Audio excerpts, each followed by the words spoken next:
And everybody just sees the commission check and they all want it, but they don't know about customer service.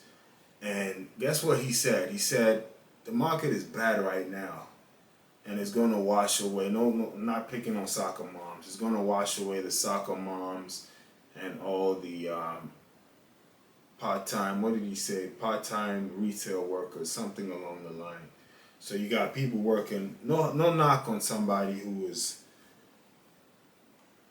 hustling at a job here while trying to build a real estate business. You know, most of us start that way, right? No knock on that. If you are going to be dedicated, fine. But the industry kind of just fell into a whole bunch of people just wanting commission, and nobody cares about being a professional. Nobody cares about taking care of people anymore. So the good thing about a bad market, it just washes all those people around. If you don't care, if you don't have the drive, if you don't have the network, don't have the resources, this is good. The industry is just going to wash people out.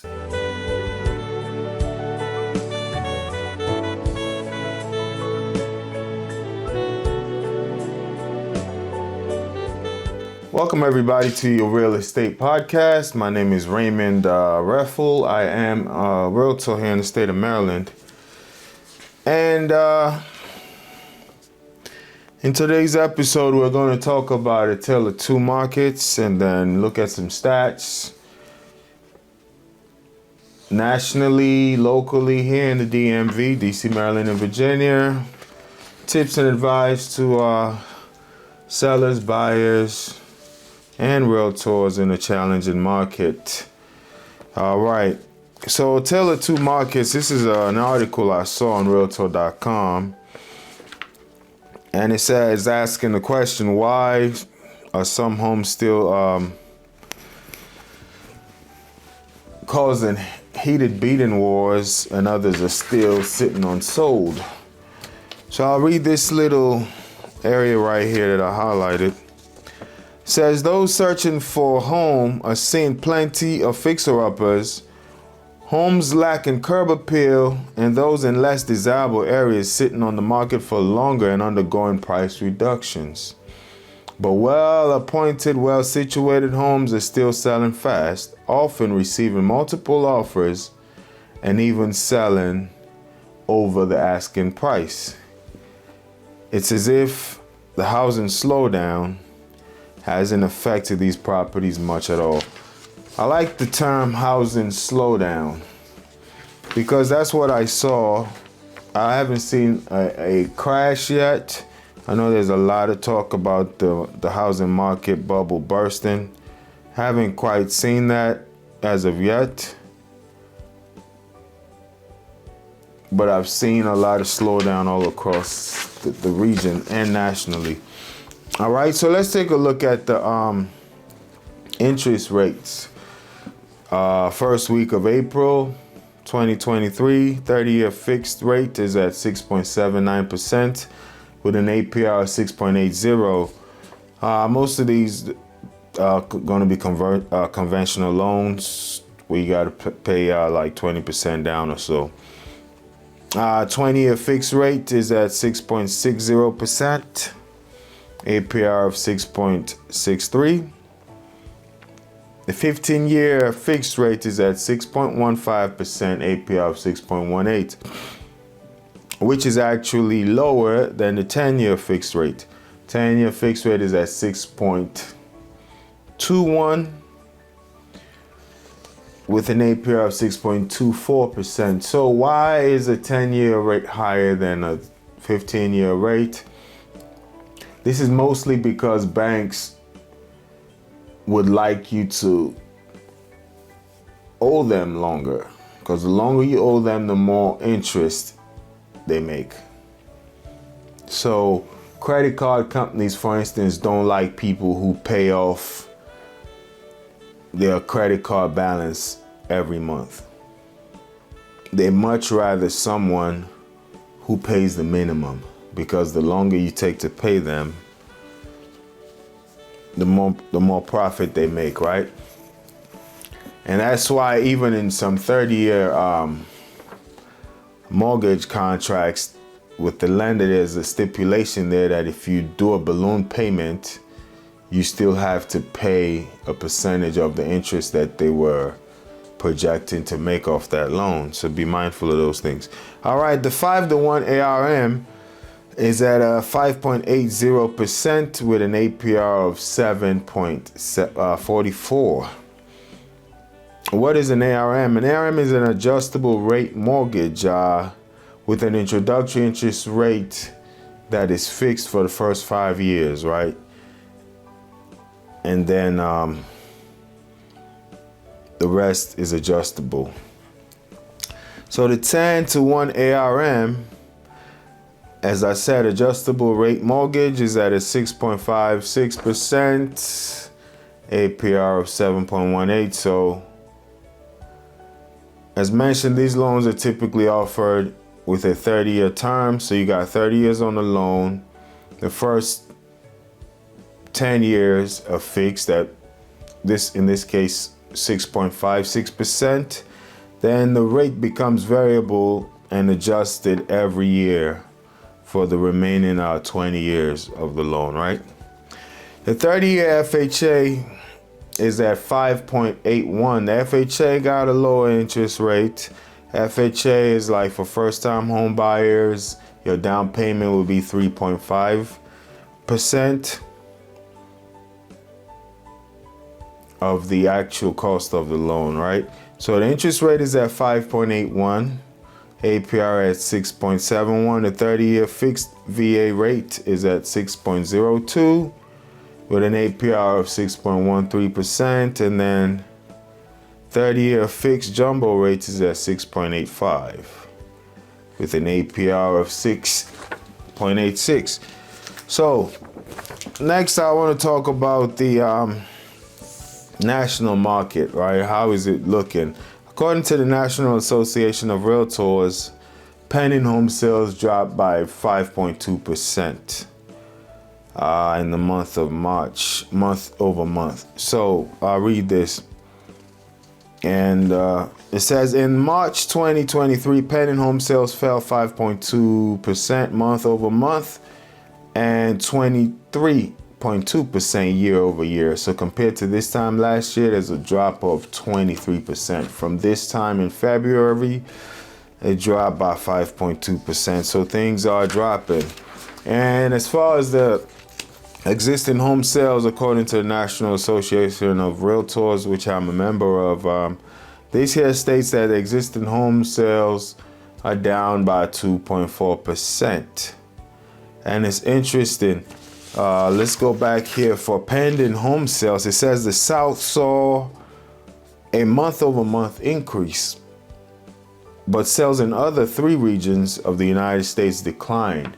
So I don't know if you have seen this, but I saw an article. Actually, I was watching a podcast, and I saw, was it a podcast or a news report? One or the other. Maybe a podcast that played a news clip and then discussed something there. It said a lot of people are moving out of like New York and California and moving down south.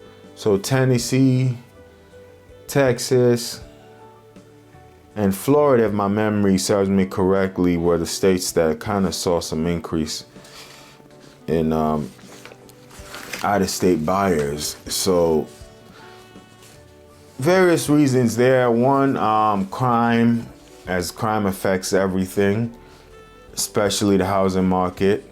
Another thing is just cost of living. Some of it might be political. Some of it might be is just cheaper down south, and with all the work from home thing that was going on, people still worked in those northern states or California and moved down south to save on cost.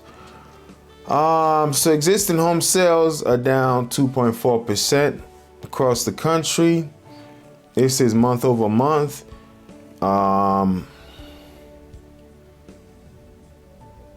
It says here, month over month, sales remaining steady in the Northeast, which is where I am, Northeast. Technically, Maryland is a southern state, but we're just a tad bit over the Mason-Dixon line, so I guess it's considered northeast. So in the northeast, existing home sales kind of stayed steady, but declining in all three regions. All regions posted year-over-year decrease. So from February to March, it was pretty stable in the Northeast, but from this time last year, is what this article is saying here, all across the board, there was a decrease in existing home sales. So, in summarizing, the market is slowing down. I like the first article by Realtor.com that called it a market slowdown. Not really a crash right now, but a slowdown, and pretty substantial slowdown if you consider things on the micro level. When you start to probe, you'll see certain areas are being hit pretty substantially. So let's take a look at Washington, D.C., for instance. I'm going to touch on Washington, D.C., Virginia, and Maryland. We call it the DMV, right?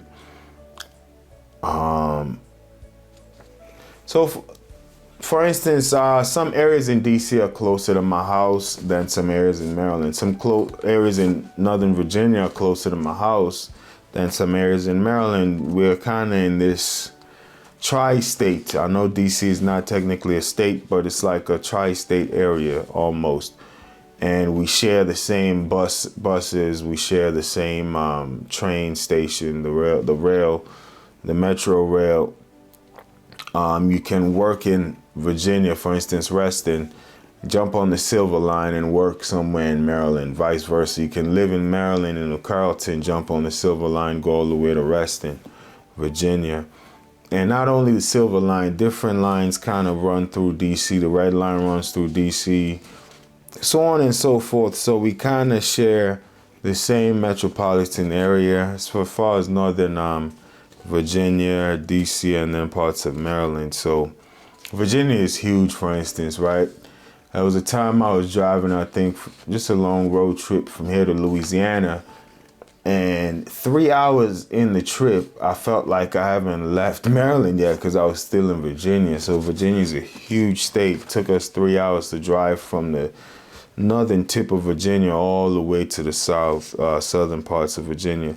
So Virginia is a pretty big state, and not all parts of Virginia are kind of incorporated or let me say more intertwined to this DMV thing. Some areas are really closer probably to North Carolina, so on and so forth. All right. Anyway, that's just a background story. But Washington, D.C., as far as the market goes, the median, the middle sold price was $640,500. So that is down 3% from last year. From March last year, houses were going for $660,000, the median price for DC. DC is going to be higher because it's denser, more populated, and obviously the government is there, right? So new listings were down to 1,192 houses listed, down 22% from this time last year. Last year, 1,542 houses were listed. Pending is down 29.3%. And the key one that I like to focus on is what actually sold. This really gives you a better idea of how the market is shaping up. And here it's saying that is down substantially, 31.3% compared to last year.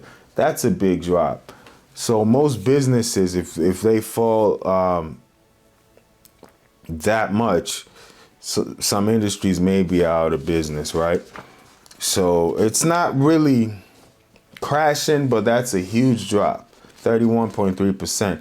Only 620 homes sold as far as closed. Contracts were signed, the home was sold. in the month of March compared to 902 houses that sold last year.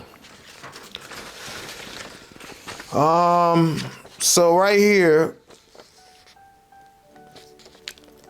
talking about the affordability index, how is this high interest rate actually affecting the mortgage payment?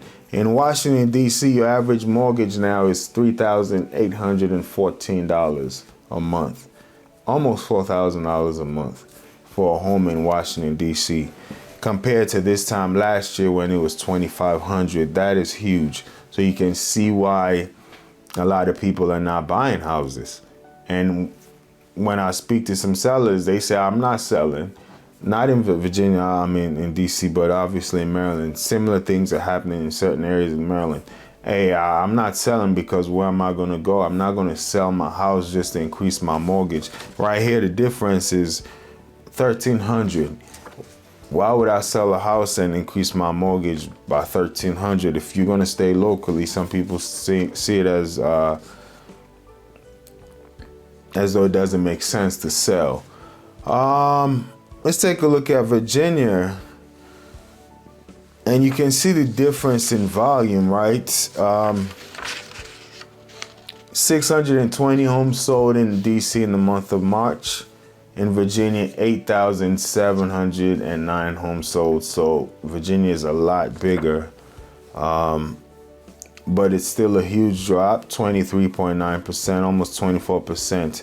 2,700 fewer homes sold in Virginia compared to this time last year. The median price in Virginia, you can kind of gauge the market, $370,000, which is like $500 less than, or $5,000 less than the national average. But some parts of Virginia got, as in every state, $1 million homes. But Virginia is so vast that you got more rural areas where the prices may be less, right? So this $370,000 is inching down 1.3% from last March, so about a $5,000 decrease. And the total volume as far as money, was approximately $4 billion worth of property was sold in March. But that is down $1.3 billion. That is huge. So compared to this time last year, $1.3 billion less was transacted in the real estate industry. Just in total volume, that's a 24.8% drop. That is substantial. Imagine your business or your industry dropping by $1 billion. So the market is starting to slow down. It says at the end of March, there were 15,108 active listings in Virginia. And then the median home price actually dropped in Virginia. So it's not a crash as of yet, because it dropped from 375,000 down to 370 grand. So a difference of $5,000 as far as the median value of a home in Virginia. Pretty substantial and interesting, actually, what the market is doing in different areas. So I wouldn't say the crash is here yet, but it's definitely taking a downturn.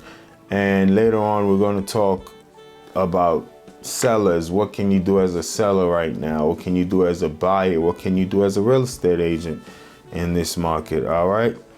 So now let's come to my neck of the woods, Maryland. And the reason why I like to dive a little deeper into Virginia and DC is it's not uncommon for somebody to reside in Maryland and work in Virginia, as I stated.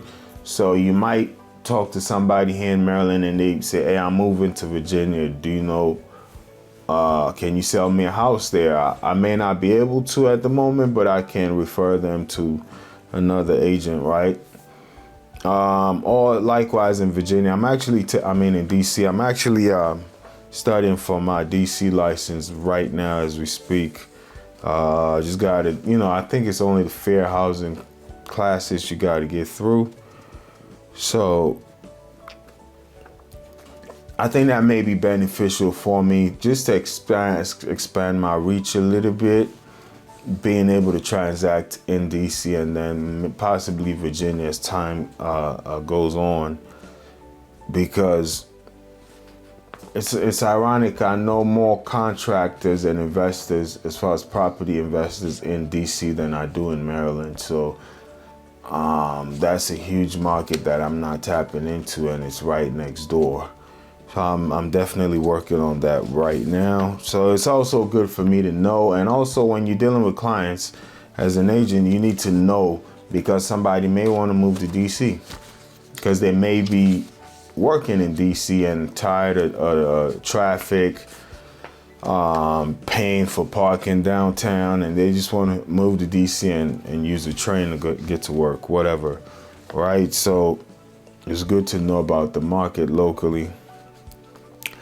Let's take a look at Maryland now for the month of March. Units sold are down from almost 7,860 to 5,709. That's a 27.4% change. That is pretty substantial right there. It says average price. So here they got an average price and the median price. And here, this is according to the Maryland Association of Realtors, which I'm a member of. I was looking this up on their website.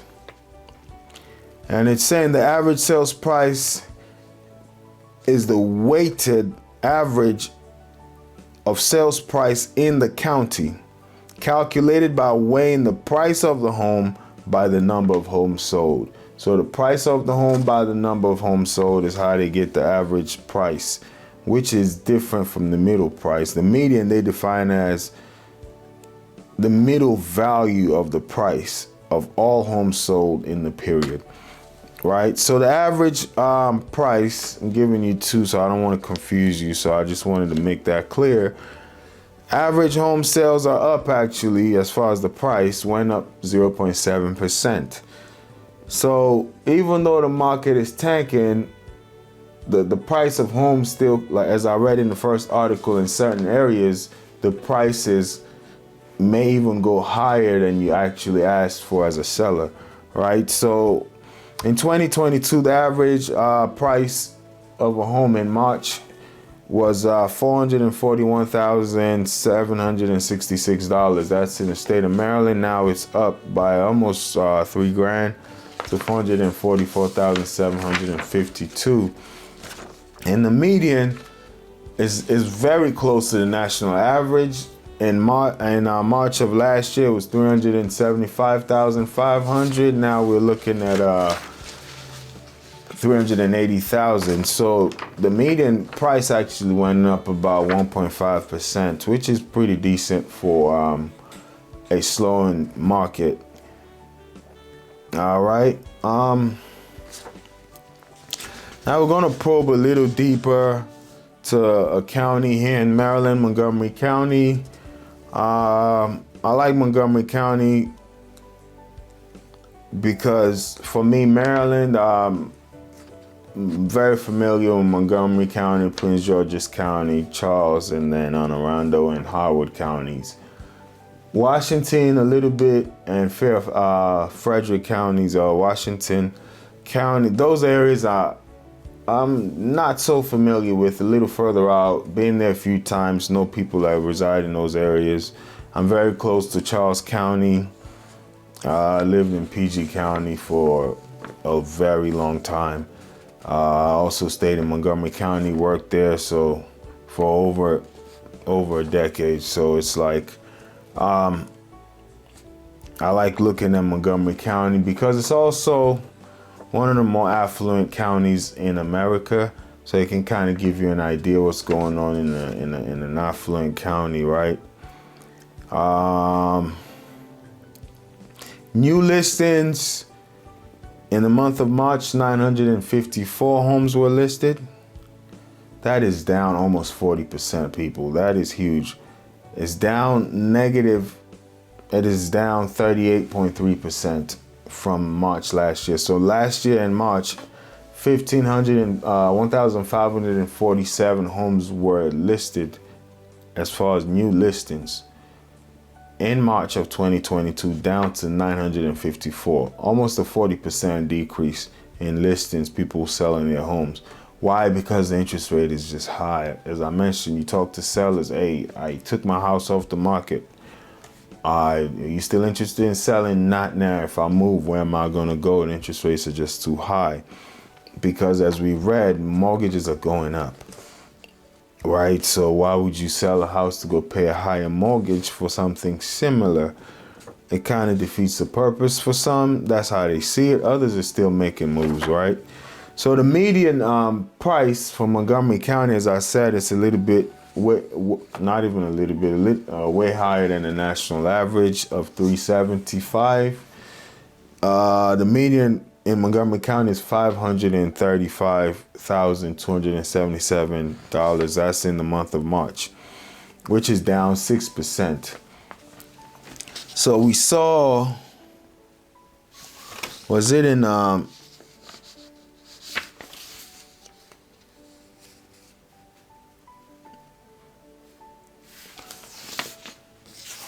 yes, we saw how things are dropping as far as the values of the home, 0.6%. So last year was median price was 538 grand. Now it's 535,000. That's a slowdown, not a crash, not a total crash, because some people remember the crash of 2008 that lasted till about 2012. Some people saw 40, 20, 30% of their equity wiped out.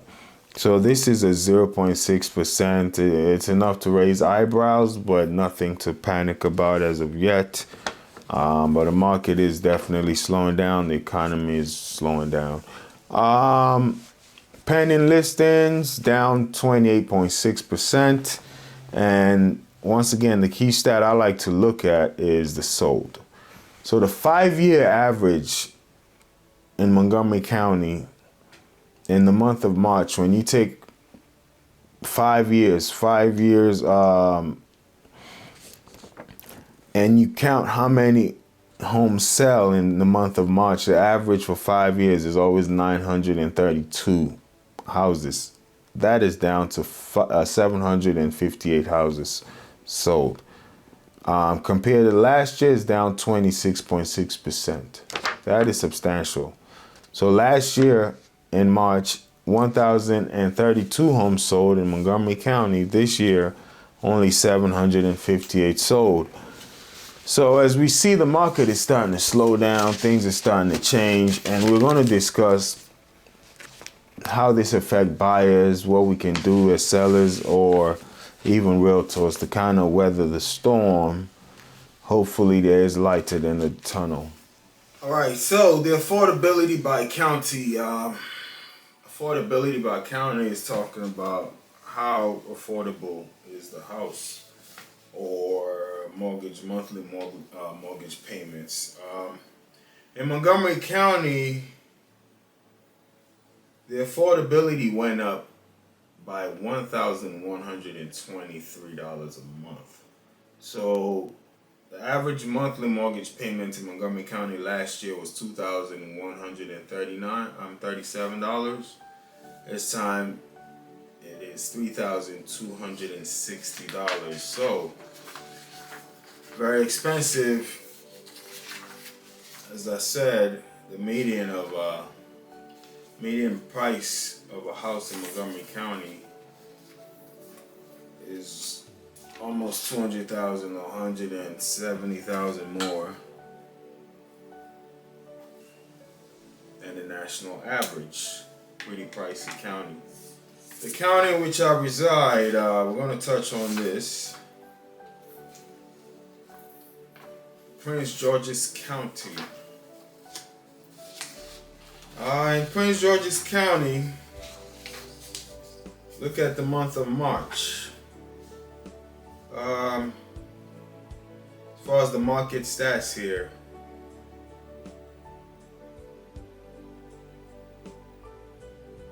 The sold dollar volume as far as total sales last year, the month of March was $399,829,757. March 2023, $318,748,159, which is down negative 20% as far as volume. Average sales price last year was $416,734 in the month of March. This year it's $425,415 down, which is up 2.8%. So the market hasn't crashed as far as a seller trying to sell their house. As I mentioned, if your house, very first article in this podcast, if your house is in a county or an area that is pretty desirable, you can still get the value, the asking price, or even higher. So the values of home have actually appreciated by 2.8% as far as average sales. The units sold, however, is down negative 23.29%. So not too many people are able to qualify for loans because of inflation. Not too many people want to sell their homes. So new constructions may be selling. A few people may sell if they have to move or if they have enough money to get a new house. But as I was saying, most people are saying, I don't want to sell anymore. People who take their houses off the market. You call them as a realtor, hey, I see your house came off the market. Are you still interested in selling? No, I took it off the market because if I sell, where can I go? They're worried about buying a house as far as the interest rates. Doesn't make sense to some homeowners to get out of a good interest rate, especially if they bought or refinanced like 2 years ago when the interest rate was at 2.7, 2.9-ish, right?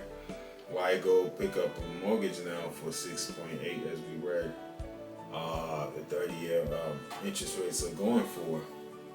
So units sold in March 2023 down to 751. March of 2022 was 979 houses that were sold. Now, to show you the market has cooled off in PG County, average days on the market, a house when the market was booming last year, 2022, stayed on the market for 19 days. So you got 2 weeks and some change and your house is sold.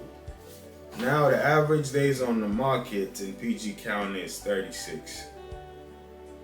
So a month and a week, right? About 5 weeks to sell a house now.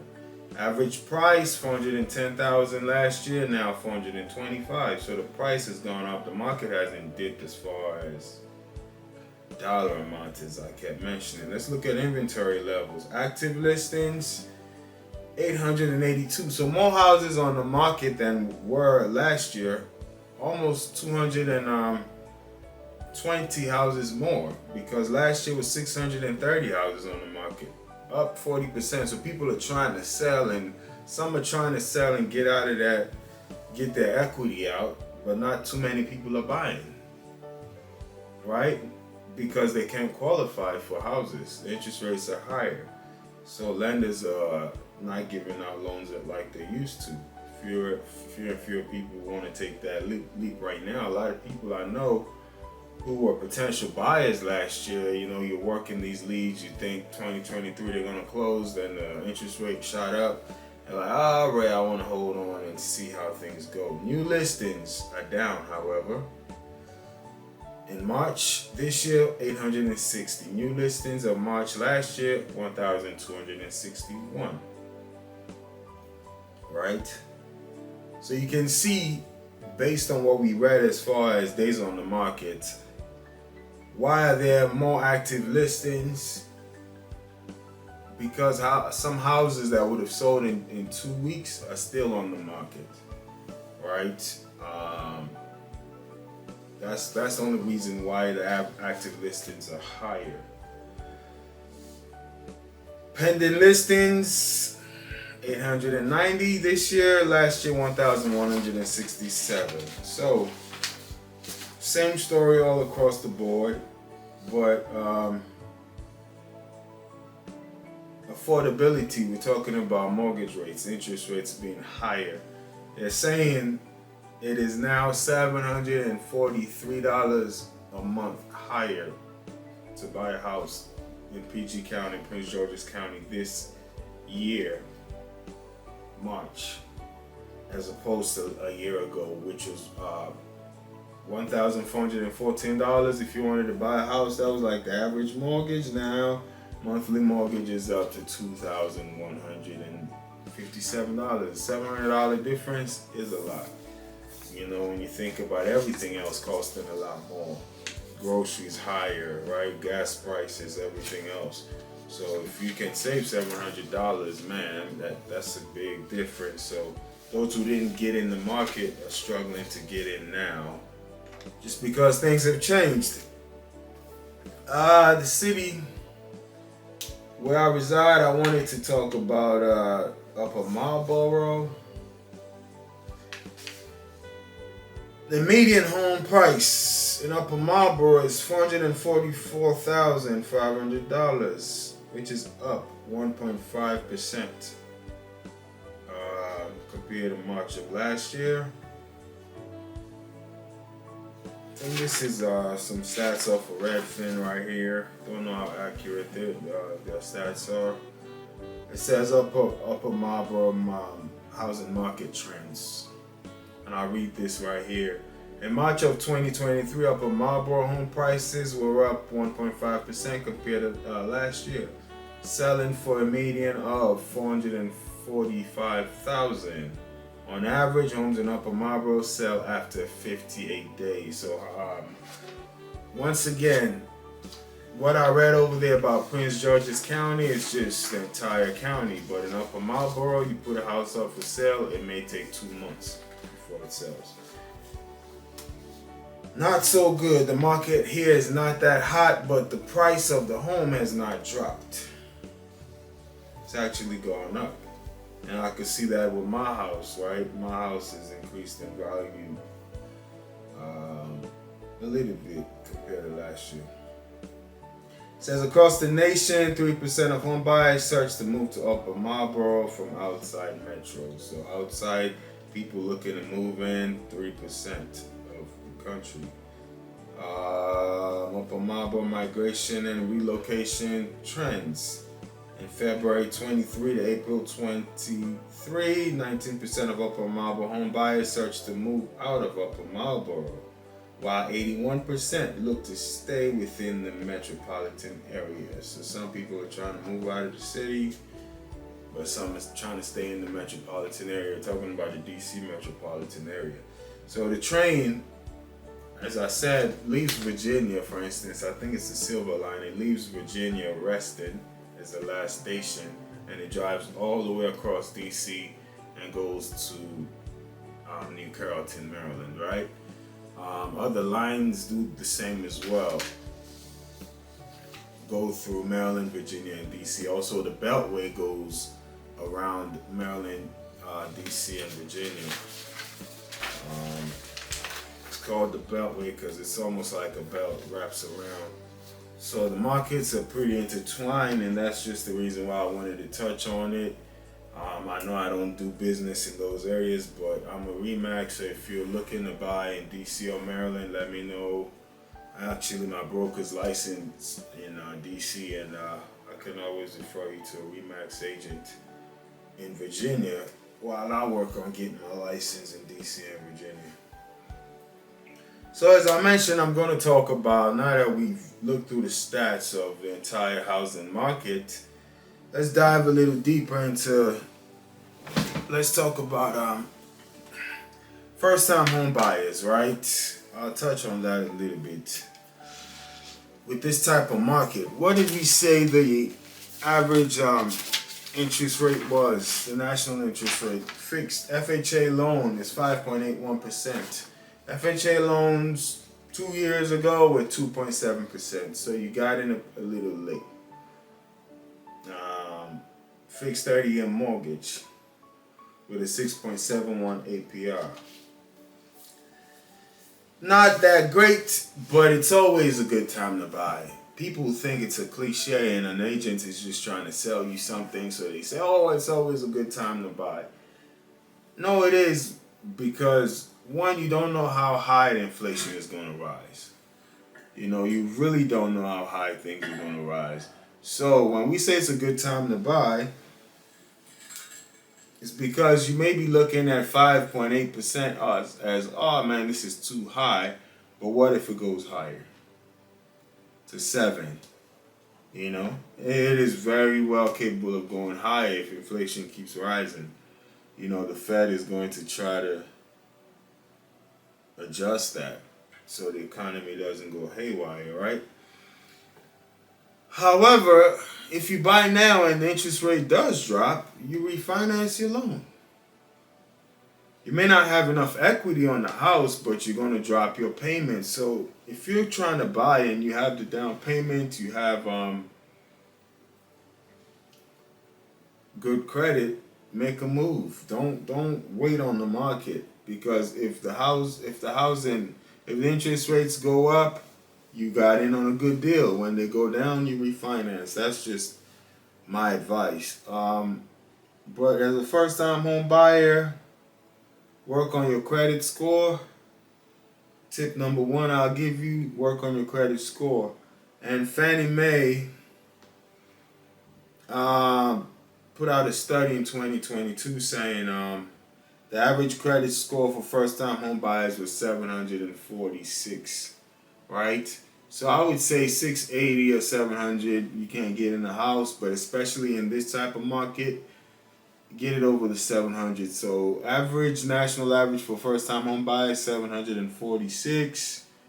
The national average for all home buyers is 754. So that's kind of where you want your score to be. Mid 700s, 800 is perfect, right? Find a good agent. What do I mean by find a good agent? Now, with the market being what it is and houses are taking longer to sell, if you get a good agent that can negotiate, they can drop the price for you. They can get seller concessions where the seller, there are a lot of things that come in a seller concession. Some can be new appliances. Some can be help with the closing costs. A lot of things, sellers make deals now. A lot of seller concessions can happen with down payment, all kinds of things, if you get a good agent that can negotiate, right? Second, and you want an agent that's going to do the work, you know, to help you find the best home. Because as we saw, somehow the number of homes in some areas are dropping. So the inventory level is not as great. Sometimes inventory is higher, right? Depending on the market. You just want somebody that can do the research and look and search and that's connected, that can help you get something nice, right? Also, some mistake that some buyers make, they want to go, even sellers, they want to go to the biggest agent, you know, the big name agent. It's almost like, I give this sports analogy. Remember Tim Grover that trained Michael Jordan?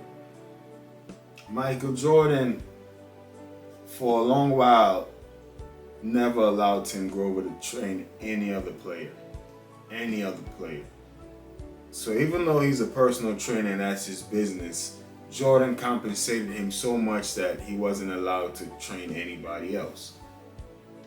Later on in Jordan's career, he became more lenient and allowed Tim Grover, and Tim Grover said this himself, it's not about allowing, it's like, I'm paying you enough where you don't need to train anybody else. How much do you need me to pay you so you don't train anybody else? You can focus on me all the way through. But later on in his career, I think it was Charles Barkley and possibly a Kobe Bryant, one or two other players, and Scottie Pippen, some of the Bulls teammates, Jordan finally let Tim Grover work with him, right? However, when things heated up, like playoffs or something came up, Tim Grover said Jordan shut it down to where he was a singular focus. That is what you're dealing with when you are dealing with a high performing agent, super high performing agent. How much individual time are they going to give you? I know they got teams, some of them, but now you're working with team members. But that actually, it's like also when you go to a big law firm, right? Here in DC, I think the Cochran firm is big. You got certain big law firms. Do you really think you're going to get, well, rest in peace now, but Johnny Cochran to represent you, even though his law firm is representing you? It's some other lawyer, right? He may oversee the case based on how big it is, but is he going to be hands-on? That's the thing about a super busy agent if you're a first-time home buyer. Because just the flat-out truth, agents don't necessarily like working with buyers as much as they do like working with sellers. Because with buyers, it's time-consuming. And that's just a logical business decision. When you're working with a buyer and a seller, you're pretty much making similar, if not the same, amount of commission. But with the buyer, you got to go to 5, 6, 7, 10 different showings. With a seller, maybe the main appointment, 1 or 2 appointments with the seller, you place your sign there, and you got to do showings every weekend or so, right? But with a buyer, you may have to go out with that buyer 4 times a week until they make a decision. So a whole lot of driving, and sometimes it's not guaranteed. They may look at 10 houses and then say no. But if you're working with a seller, if you can hustle as a real estate agent, you can get that house sold with less work than it takes working with a buyer. So I say all that to say, if you get a top agent, they're focused more so on the selling aspect of their business.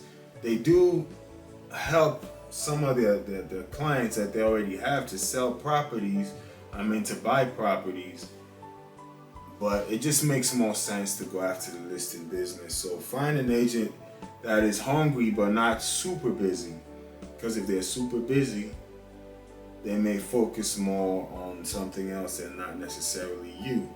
Right? So that's just tips. Then find a lender.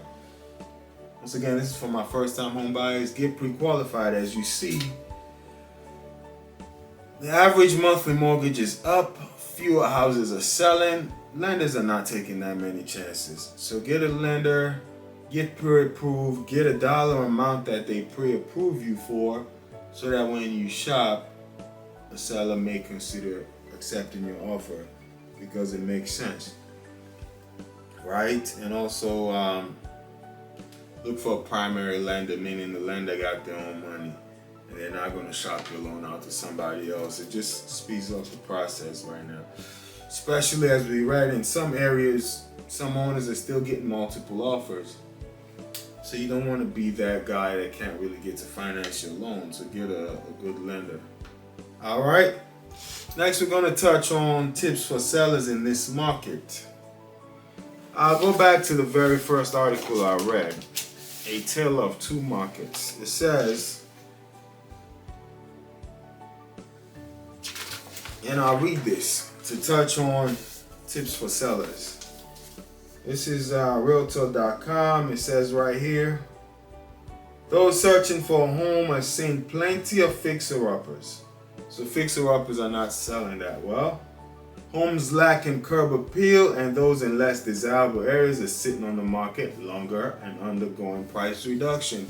So if your house doesn't look that good, you got to fix it up, but people are not trying to buy that. It's a risky investment this time of the year when the markets are down. So people want houses that look well, that are going to appreciate in value. So well-appointed, well-situated where your house is located, homes are still selling fast, often receiving multiple offers, and are still selling well over asking price. Even selling, not well over, even selling over asking price.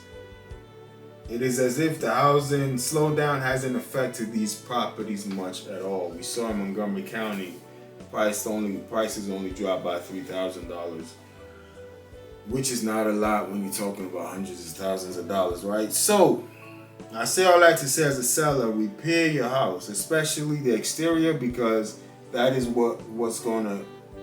I know in the MLS online, and then people eventually come in the house, but curb appeal. When people come to view your house, you know, you want to captivate them. You want your house to stand out. The landscaping, touch up some painting, make sure you don't have any dry rot.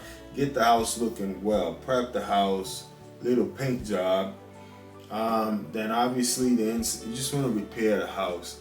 If you can fix up the bathroom, paint, spend a little bit of money, make it look good. Make it look good. If you make the house look good, it appeases buyers. And we just read, if you got a house in a good neighborhood and you make it look good, you're going to get multiple offers. The market hasn't crashed yet for sellers, right? But optics matter. The way it looks matter. If it doesn't look that well, people are not going to take the chance, right? So if you have some money, put it into selling the house. You may even appreciate the value. Second, you stage the property. Staging, we kind of call depersonalize. You want to depersonalize. What does that mean? Like, for instance, I got a name tag right there. If I'm staging the house, name tag's gone. Family photos are gone. Your clothes, maybe stored away or even gone completely. Depersonalize it. Leave a few furniture so people can kind of see how the house can look when it's well designed, as far as interior design. A few decors, right? Make it appealing. A house that has a little bit of furniture, just staged properly, can be enhanced. You know, you can enhance the appeal of the house rather than just a plain, nicely painted house. So, depersonalize the house. You know, just make it look like a studio where people want to go take a photo shoot, to say, lack of a better description. Get a CMA, comparative market analysis. See what houses in the market are selling for. You want to see what the competition is going for and even looks like. You can get an agent to go show you what your neighbor's house is selling for and actually how it looks on the inside. Or you can, you know, browse through Zillow and view some properties and see how they look, right? Know your market, know your market. So those are some of the tips, right, for sellers. Now let's talk about agents in this type of market. How do you succeed, especially new real estate agents? 2023, you just got your license. How do you succeed? I would say do the work, right? Do the work. Be consistent and do the work. So showing up one day out of a month is not going to be good enough. Trust the process. Don't be a chaser of, you know, don't have this, what they call it, shiny object syndrome, meaning you hear this is working, you're doing it, you hear that is working, you're doing it. Give it at least a year. Find something that is proven, talk to somebody with experience, what has been proven, and give it a year, work on it, and just see where the chips may fall. But I would say if you're brand new getting into the real estate business, don't quit your day job right now. If you have a day job, don't quit your day job. That's just honest truth. The good thing about a market like this, one thing I have heard when talking to some sellers, potential sellers, they say, what are you going to do as an agent? What are you going to do for me? The last agent, especially expired listings. The last agent came, put a lock on my door and left. I can put a lock on my door and I have to pay $20,000 in commission. So do the work. If you get a listing, show that client that you're actually going to work to sell their property. do open houses, talk to the neighbors, talk to people, run ads for this person. Let them see that you're doing things that they wouldn't be able to do. And also, when you negotiate, try to make sure your client nets the most possible that they can for a property. You don't want somebody to sell their house on their own and make just as much as when you sell it for them. You know, you have to make a difference. And also just the grind. Even if that person doesn't see it, when the neighbors see how you hustle for them, the saying goes, when one house sell in a cul-de-sac, maybe 2 or 3 more sell in that neighborhood.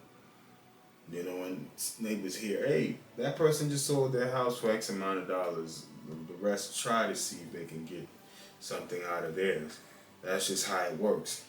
So when the neighbors see open houses, they see the foot traffic that you can generate, just be a tad bit above the crowd. So the thing goes like, I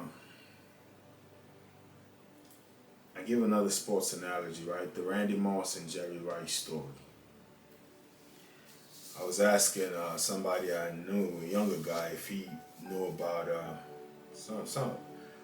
We were doing some just mentoring and just talking together, and just tips of success, right? And this is outside of real estate. But he was asking, he's a manager and he was trying to figure things out, newly promoted. And I asked him, do you know who Randy Moss is or Jerry Rice? He said no. Well, he's a baseball guy and not so much a football guy. That's how young he is. Those are not household names for him. And he said no. And I gave him a backstory. Randy Moss ran a 4.2. Jerry Rice, what was it, a 4.4 or 4.6? I think a 4.6. Randy Moss a lot slower than Jerry Rice, a lot shorter. I think 6 feet or 5'11", I'm not sure. Maybe 6 feet or 6'2", I don't know. 6 feet, I guess. Randy Moss was like 6'4", I believe. A lot slower, a lot shorter. Could not jump as high as Randy Moss. When you look at individual seasons, Randy Moss had the biggest individual season compared to those two. But career-wise, nobody even thinks about saying Randy Moss is the greatest receiver ever. It's always Jerry Rice. Jerry Rice was what, a 6th round draft pick or something of the sort. Randy Moss went pretty high at, national news even when he was in college. So, one had the talent, the other one had the work ethic. And when it was all said and done, the person that consistently worked surpassed the person that was just naturally gifted. And that's the type of market we're in now as an agent. Some people may have the gift of gab, can talk, can negotiate, may have all the resources. But if you're willing to work, I think you can still make it happen. And also, I'll say, do what other agents are not willing to do, right? And what is that? Prospecting. Prospect. The most attention I've received from clients has not been on the phone. I know you see it a lot on YouTube and all these other social medias, where they all doing the outbound phone calls. I've had some conversations, a few of them kind of gained some traction. But I tell you this much, whenever I door knock, I get solid leads. Some of them you gotta take time, right? It takes time for them to mature, but when I door knock, I speak to somebody that says, hey, I'm glad you stopped by. I plan on selling in a year or two. I'm gonna put, a lot of you not, maybe 2 weeks ago, last week, door knocking, and the lady said, I'm gonna put your business card right on my refrigerator. We plan on selling in a year or two. So now I asked her name. She gave me first name, last name. Guess what I did on my way out of the driveway? I looked at the mailbox. When I was driving off the street, I looked at the street address.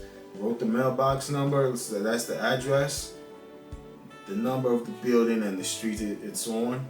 Wrote the lady's first and last name. So now what I have to do is occasionally follow up, right? You don't want to overwhelm them, but following up within that 1 year, 2 year. You don't want to go out of mind, out of sight, out of mind. I know she's going to hopefully keep the business card on the refrigerator, but if she also hears from you periodically, like happy 4th of July, happy Memorial's Day, happy Thanksgiving. Hey, this is what the market is doing. I was in the neighborhood showing a property. I just thought I'll stop by. You now become somebody they know, and then the go-to person. So do the work.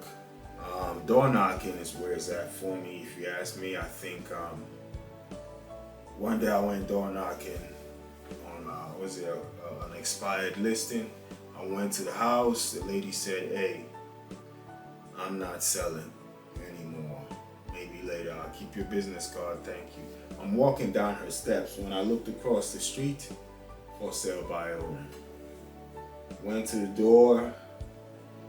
Nobody's in the house. The lady left her phone number there. I called her. Turns out she lives in Delaware, which is a border state with Maryland. Oh, that's my father's house. He passed away. I'm trying to sell it. So I say all that to say, you can't get that from phone prospecting. There's just something about going out there that is more than sitting in the house. Just when you're out there, you become more successful. You engage more with people. This is a people business, So face-to-face beats anything. Quite frankly, I send a lot of mails out. I do a lot of farming in the area, and I run ads and everything on social media and so on. But face-to-face just gets a whole lot more traction. That's what I've noticed. So that's my tip for new agents. This is a kill what you eat, as they say, hunter-gatherer type of business. This is not a 9 to 5. If you don't get business, you're not going to make money. So building your own business, if you are self-driven, you're going to succeed if you can weather the storm, because the market is toning down now. So if you have a source of income until your business picks up, it's a great time to become an agent. But if this is all you're banking on, I don't think this is the right business for you at the moment. Things are pretty slow. You need to have something else to stand on while still being able to service clients and still being able to prospect. I almost forgot about this.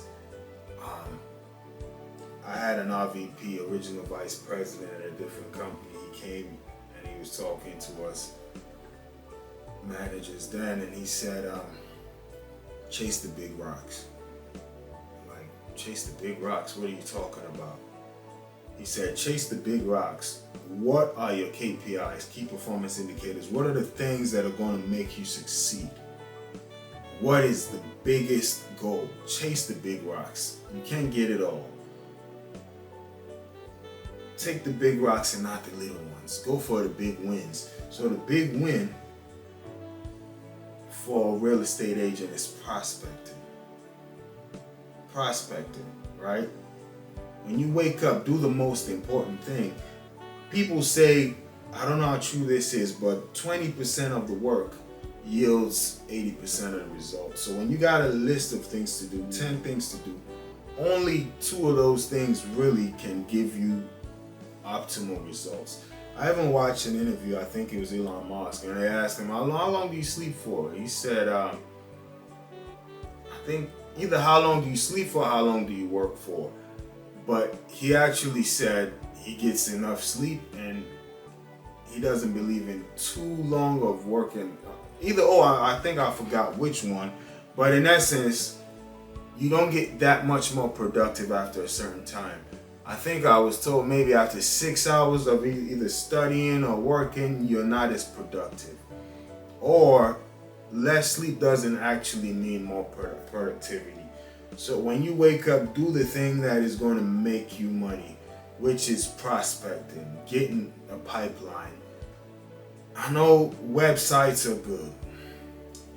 A lot of things are good for a real estate agent. Taking a nice profile picture is good. All these meetings are great, but none of those are revenue generating activities. Focus on revenue generating activities, which is social media, video, whatever.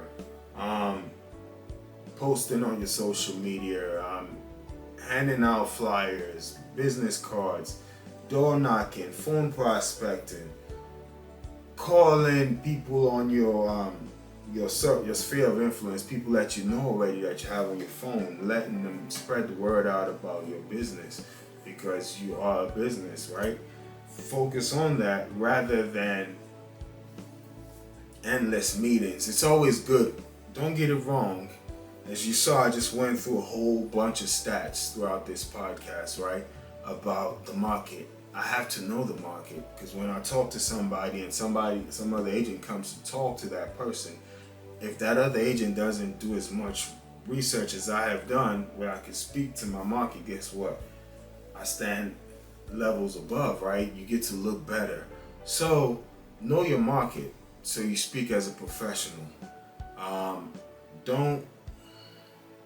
Don't take the shortcuts, but focus on the big rocks, which is revenue generating activities.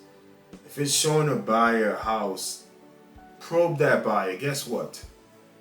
I had a family member wanting me to look into this house, look into that house, look into this. I already sent him to my lender. The lender qualified that family member for X amount of dollars, and I just knew in the back of my mind, dude, you got to get your credit up, your income up, or get somebody else to sign for you. As long as you don't have that, I still talk to him, but I'm not about to be. And one day I had to be blunt. I say, look, man, I don't want to keep showing you 100 houses knowing you're not going to be able to afford it.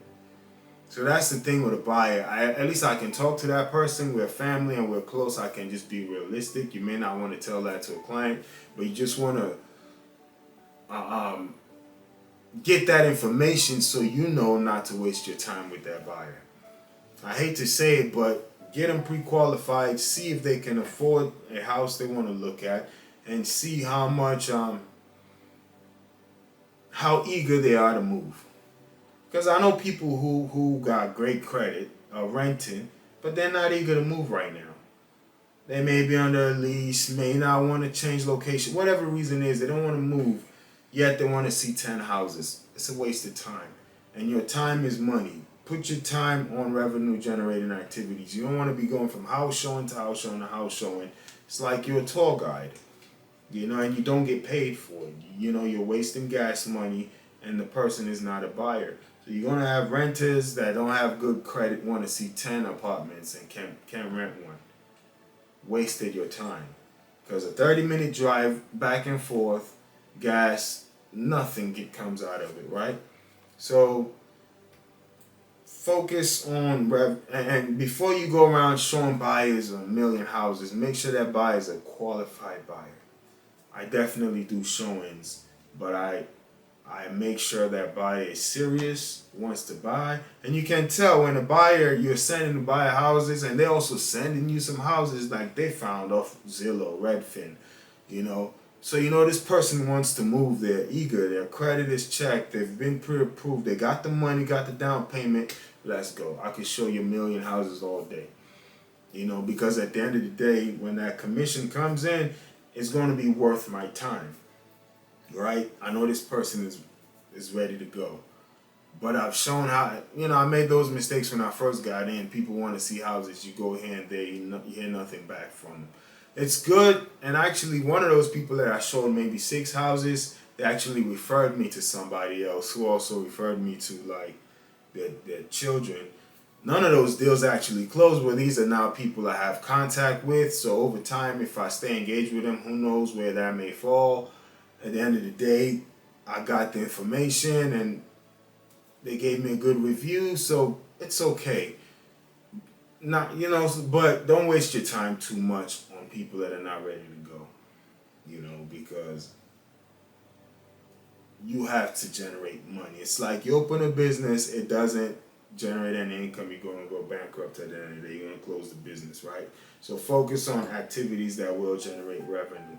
All right, do the work, and also don't put all your eggs in one basket for right now. The market is rough. Not to say don't get in. Get in if you got the drive. Are you self-driven? Can you sustain this? Because you do have fees you got to pay. Sometimes even monthly, quarterly, annual fees, right, to different organizations. So do you have that kind of money to be able to do that without making any money, right? And do you have the patience to build? Or if you don't sell a house in 1 or 2 months, are you going to quit? Here's the beauty. I almost missed this. I was going to talk about it. I was talking to a seller, and as I mentioned, the seller said, you put a lock on my door and you leave. That's all you do, you agents. You know, and I hate to say this, he said, I'm in sales. This is what the gentleman told me. He said, I'm in sales. He said, but the real estate industry is the lowest in the sales business. And that's sad. At the end of the day, after like a couple weeks of talking to him, he said, look, I stay really far from where you stay and where your office is. I wouldn't be able to work with you, but I do appreciate your professionalism, right? He said, I see you really care. He saw the mail I sent him. I sent him a handwritten mail. I followed up multiple times. I gave him good information, and I wasn't too hawkish, right? And I'm glad he got to see that some of us really care about the business. Is not just about getting the commission. You got to care about taking care of people. And everybody just sees the commission check and they all want it, but they don't know about customer service. And guess what he said? He said, the market is bad right now, and it's going to wash away. No, not picking on soccer moms. It's going to wash away the soccer moms and all the part-time, what did he say? Part-time retail workers, something along the line. So you got people working, no knock on somebody who is hustling at a job here while trying to build a real estate business. You know, most of us start that way, right? No knock on that. If you are going to be dedicated, fine. But the industry kind of just fell into a whole bunch of people just wanting commission, and nobody cares about being a professional. Nobody cares about taking care of people anymore. So the good thing about a bad market, it just washes all those people around. If you don't care, if you don't have the drive, if you don't have the network, don't have the resources, this is good. The industry is just going to wash people out. You see people at brokerages, they come, they don't last that long, they're gone, right? So that's the good thing about this market. Inevitably, it kind of corrects itself to where a whole bunch of mediocre agents are just going to not survive. And only those that are high performers or those that have the resources are going to sustain and stick around. Well, I've been going on for a while, over an hour, but I hope you guys enjoyed this first episode of your real estate podcast. Thanks for watching. Make sure you subscribe wherever you're getting this from, wherever you may find you may get your podcast. All right, thanks for watching, and have a blessed day.